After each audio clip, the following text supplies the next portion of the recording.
In the quiet hills of rural Kentucky, where the mornings dawned with a soft mist rolling over the green fields, lived a woman named Emily Carter. She was in her mid-50s, with silver streaks threading through her dark hair, pulled back in a simple ponytail. Emily had spent most of her life on her family's old farm, tending to the land that had been passed down through generations. The farmhouse, with its weathered wooden siding and creaky porch swing, stood as a testament to simpler times. Birds chirped gently in the oak trees outside her window each day, and the distant lowing of cattle provided a steady rhythm to her routines. Emily's days were calm and predictable. She rose with the sun, brewed a pot of strong black coffee, and sat on the porch to watch the world wake up. Her hands, calloused from years of hard work, cradled her mug as she thought about the past.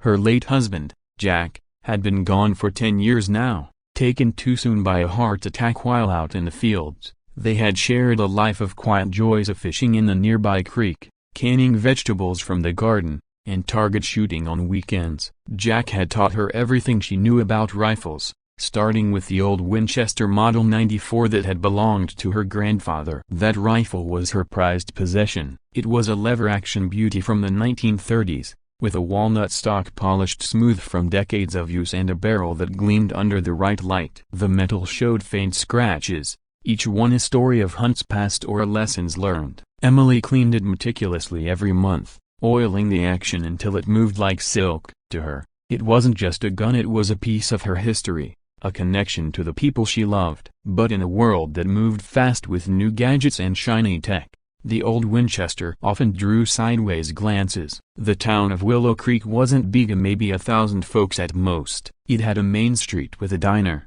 a hardware store, and the annual county fair that brought everyone together. This year, the fair included a shooting competition, sponsored by the local gun club. It was nothing fancy, just a friendly event at the outdoor range on the edge of town. Folks came to show off their skills, win a few ribbons, and share stories over barbecue. Emily had entered every year since Jack passed, more for the tradition than the glory. She liked the smell of gunpowder in the air, the crack of shots echoing off the hills, and the camaraderie among the shooters. But this time, things felt different. Word had spread that some younger folks from the city were joining in a hotshots with modern rifles, all decked out in tactical gear. Emily arrived early on the day of the event, her old pickup truck rumbling down the dirt road to the range. She parked under a shady tree and stepped out, slinging the Winchester over her shoulder in its worn leather case. The air was crisp, carrying the scent of fresh-cut grass and pine. A gentle breeze rustled the leaves,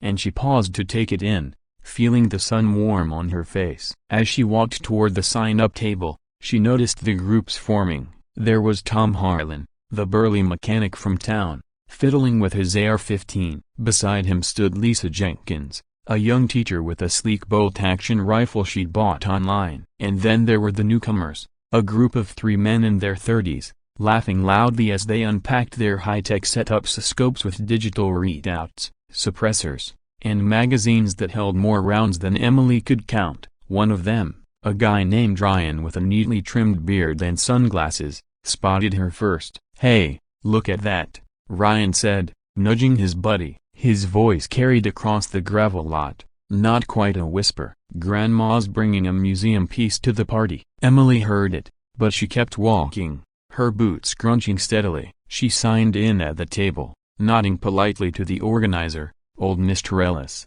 who gave her a warm smile. "Good to see you again, Emily." "That Winchester still treating you right, like an old friend?" she replied softly, her voice steady and kind. The mocking didn't stop there. As the morning wore on and folks warmed up at the practice targets, the comments flowed like the creek after a rain. Lisa, trying to be nice but missing the mark, said, "That's a real classic, Mrs. Carter. But don't you think something newer might give you a better edge?" "These old ones can be finicky." Tom chuckled from his spot. "Yeah, Emily, my granddad had one like that. Used it for squirrels back in the day." "You sure it won't jam on you?" Even the newcomers joined in, their laughter sharp. Ryan fired a few rounds from his fancy rifle, the shots precise and rapid. "See that? Tech makes it easy." "No offense, ma'am, but that relic of yours probably takes forever to cycle." Emily didn't bite back. She just smiled faintly and set up at her lane,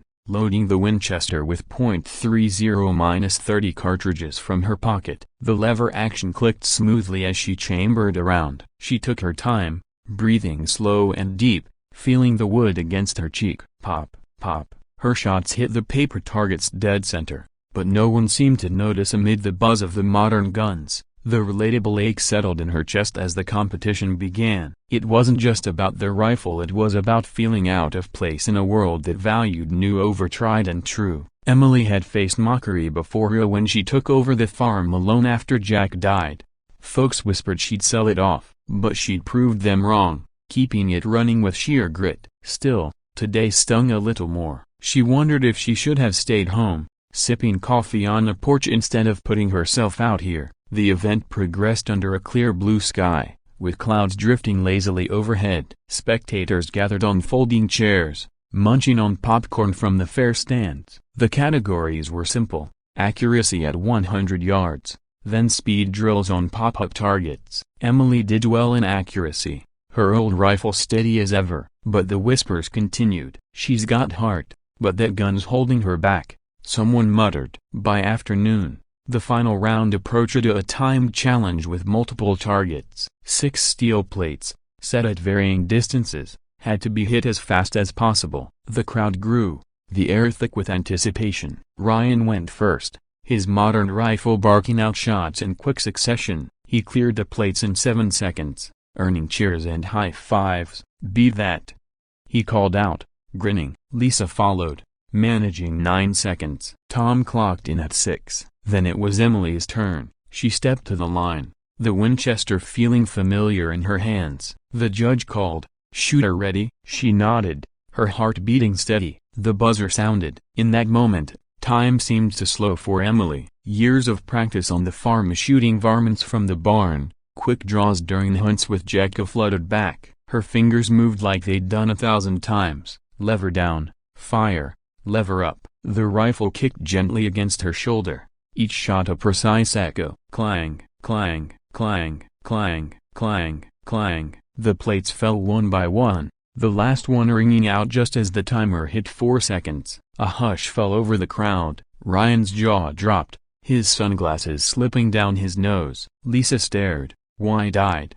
Tom let out a low whistle. The judge checked the timer twice, then announced, "Emily Carter, 6 targets in 4 seconds. New record." The gentle twist hung in the air like the fading smoke from her barrel. No one had expected Ida, not from the woman with the museum piece, but there it was, undeniable. Emily lowered the rifle, her expression calm, a small smile tugging at her lips. She hadn't done it to prove a point, she just shot like she always did, true to herself and her roots. Applause started slow, then built into a roar. Folks crowded around, patting her back. Ryan approached, sheepish now. "Ma'am, that was incredible. I owe you an apology. That old rifle's got some magic in it." Emily shook his hand. "No magic, just practice. And a good teacher. My husband showed me the way."